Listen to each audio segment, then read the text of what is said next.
ici, en banlieue parisienne. J'ai des frères et des sœurs, hein, comme tous les enfants soninké.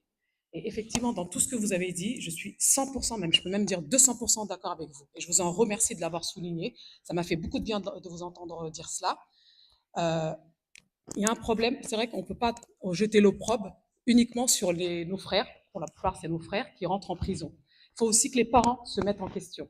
Les parents qui ont quitté l'Afrique, qui sont arrivés, ils ont voulu vivre en France comme ils ont vécu en Afrique. C'est pas facile, c'est très difficile et ça n'a pas donné de très bons résultats.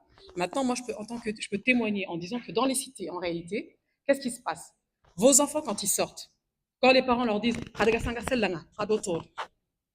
les papas sont au foyer, que les mamans, elles ont les 5, 6 enfants à la maison et qu'elles sont fatiguées, qu'elles chassent les enfants, qu'elles leur disent allez jouer dehors. Les enfants, ils grandissent avec l'éducation de la rue.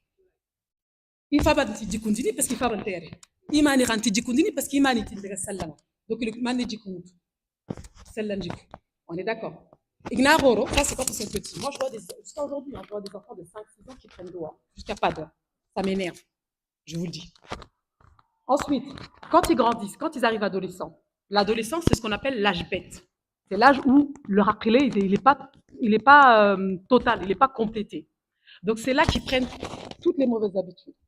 Tu vois ton pote, tout à l'heure vous l'avez dit, tu vois ton pote avec de belles chaussures, les derniers Nike, je ne sais quoi, Jordan, je ne sais qui. Tu vois ton pote à 18 ans, 19 ans, il est déjà dans une très belle voiture. Toi, tu n'as pas ça. Mais qu'est-ce que tu vas faire? Solution de facilité, tu vas chercher à vendre de la drogue. Ça, c'est pour les garçons. Les filles, parce qu'il y a le problème des filles. Il faut le dire, aujourd'hui, on ne l'a pas dit. Parce qu'il n'y a pas beaucoup de sœurs dans les prisons. Mais il y en a. Il y en a. Et c'est tellement honteux qu'on n'en parle pas. Il y en a. Mais le plus gros problème des filles, excusez-moi du terme, je ne vais pas vous manquer de respect à vous, vous êtes tous des tontons, des tatas ou des grandes sœurs, c'est la prostitution. Pourquoi? Elles n'ont pas d'argent. Qu'est-ce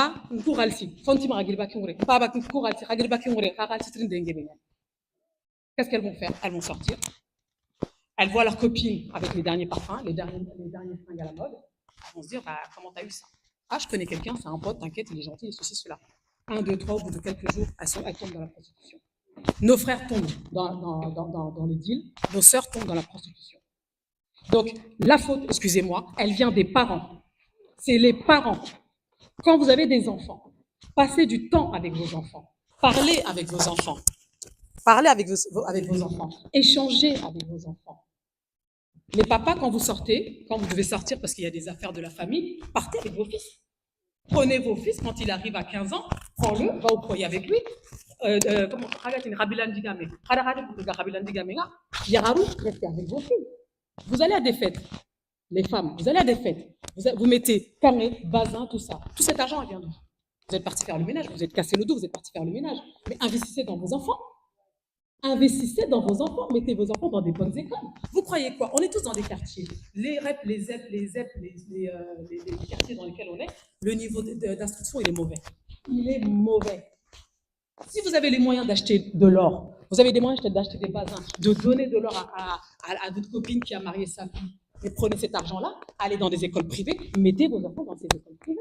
Prenez des prestataires qui viennent chez vous, enseigner à vos enfants, aidez-les. Mais les pères, vous construisez en Afrique. La plupart de vos enfants ne retourneront pas. Je vous le dis tout de suite, ce n'est pas évident pour nous d'aller nous installer en Afrique. Même moi, aujourd'hui, j'ai 46 ans, je vais 10 jours en Afrique. Si ce n'est pas Dakar, si ce n'est pas Bamako, je ne suis pas bien. J'ai été une fois dans mon village, Dramane, et je ne retourne plus. Ça ne m'intéresse pas. D'accord? Donc, quand nos papas, vous allez construire en Afrique, nous, on n'en bénéficie pas. Hein. Qu'est-ce qui va en bénéficier? Vos frères, vos sœurs, leurs enfants. Nous, on est là dans des HLM, dans les ZEP, dans les REP, dans les quartiers difficiles. Dans les quartiers difficiles. D'accord? Avec la drogue, la violence, la prostitution. Nos mamans, quand finalement vous voyez que vos maris ne vous aident pas, qu'est-ce que vous faites? Vous allez travailler à 4 heures du matin, des femmes souniquées, je vous vois partir travailler dans le froid, qui pleuve, qui neige, qui vente, vous allez travailler. Cet argent-là, investissez dans vos enfants. Pourquoi vous achetez de l'or que vous allez porter que pour des fêtes? Vous allez acheter des bazins. Ah, j'ai ma soeur qui a sa fille qui va se marier, je vais lui envoyer l'argent. Et vos enfants qui sont là, vous investissez là-dessus. Donc, on peut s'en prendre qu'à... Enfin, moi, aujourd'hui, j'ai 46 ans, j'ai 3 filles, j'ai 3 enfants. J'ai une fille qui est à la fac aujourd'hui. Je me suis mariée avec son père. C'est pas un soninké. Je lui dis, moi, je te dis un truc. Envoyer tout l'argent au bled, ça passe pas. Je te le dis tout de suite. Tu investis ici. Je ne t'empêche pas d'envoyer à ta mère, parce que ta mère, c'est ta charge, c'est normal. En dehors de cela, moi, je veux rien savoir. C'est ici. Tous les jours, je suis derrière mes filles. Tous les jours, je suis derrière mes filles. Quand j'ai vu que l'école dans laquelle elles étaient, je me suis renseignée, parce que j'ai fait la même école qu'elles, au collège, j'ai vu qu'il y avait de la prostitution dans ce collège-là. Oui, excusez-moi, c'est vrai, il y en a. Les filles, pour avoir 5 euros, 10 euros, elles se prostituent dans les écoles. Dès le collège. J'ai pris mon porte-monnaie. J'ai dit à ma fille, toutes les semaines, je te donne 5 euros. Si tu as besoin de quoi que ce soit, tu l'achètes. À la maison, tu as tout ce que tu veux, tout ce qu'il te faut. Mais je te dis tout de suite, voilà ce qui se passe dans les collèges. Tu ne manques de rien. Tu ne manques de rien. Son père m'a dit, si tu la vas avec des chaussures que tu n'as pas achetées, que je n'ai pas achetées, questionne-la. Si tu la vas avec des vêtements, excusez-moi, j'ai été peut-être trop longue. Si tu la vas avec des vêtements que tu n'as pas achetés et que je n'ai pas achetés, pose-lui la question.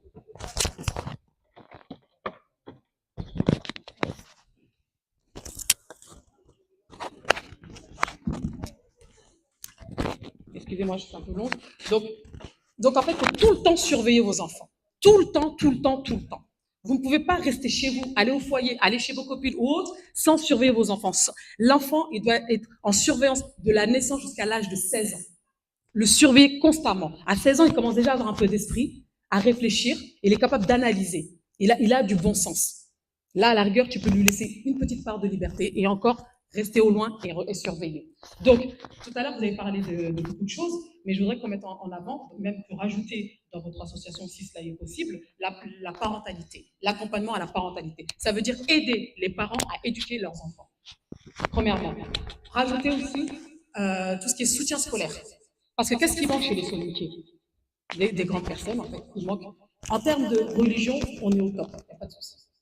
Mais chez nous, dans notre communauté, il n'y a pas de magistrats, il n'y a pas beaucoup d'avocats, il n'y a pas beaucoup de médecins. Il manque de tout. Et regardez les Arabes comment ils sont organisés.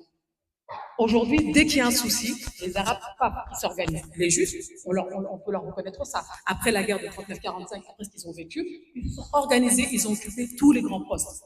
Et ils ont cadenassé. Un Juif a un problème, t'as tous les Juifs qui se lèvent derrière. Pourquoi nous, les solutions, on ne peut pas faire ça? Pourquoi on ne le ferait pas? Et tout ça passe par l'instruction d'abord. Donc moi, je dis l'instruction, la surveillance, la parentalité. Déjà pour éviter que nos frères rentrent dans les prisons. Parce que nos frères, quand ils rentrent dans les prisons, c'est parce qu'ils ont vendu de la drogue. Derrière la drogue, il y a la violence. Parfois, derrière la drogue, il y a la prostitution. Je suis désolée, il faut le dire. Okay. Et il y a les tueries aussi derrière la drogue. Ceux qui sont rentrés en prison, parfois, c'est peut-être un bienfait pour eux. C'est ce qui s'est passé, j'ai écouté le témoignage. Mais d'autres, il y en a d'autres qui sont morts. Moi, dans ma cité, j'ai 4 potes qui se sont fait tuer. 4 amis avec qui j'ai grandi, ils se sont fait tuer. La drogue. La drogue, oui. Voilà, donc voilà, je voulais témoigner de ce que j'ai vécu, moi, en grandissant dans les quartiers. Effectivement, dans les quartiers, c'est que beaucoup, on n'a pas d'argent. On traîne dehors, on n'a pas d'argent. On veut s'acheter des bonbons, on n'a pas. Donc après, on nous repère, on nous dit, bah tiens, va donner ça à lui là-bas, je te donne 5 euros, je te donne 10 euros. Et on rentre là-dedans, et on grandit là-dedans, et parfois on finit là-dedans. Voilà, c'est tout ce que j'avais à dire. Je vous remercie.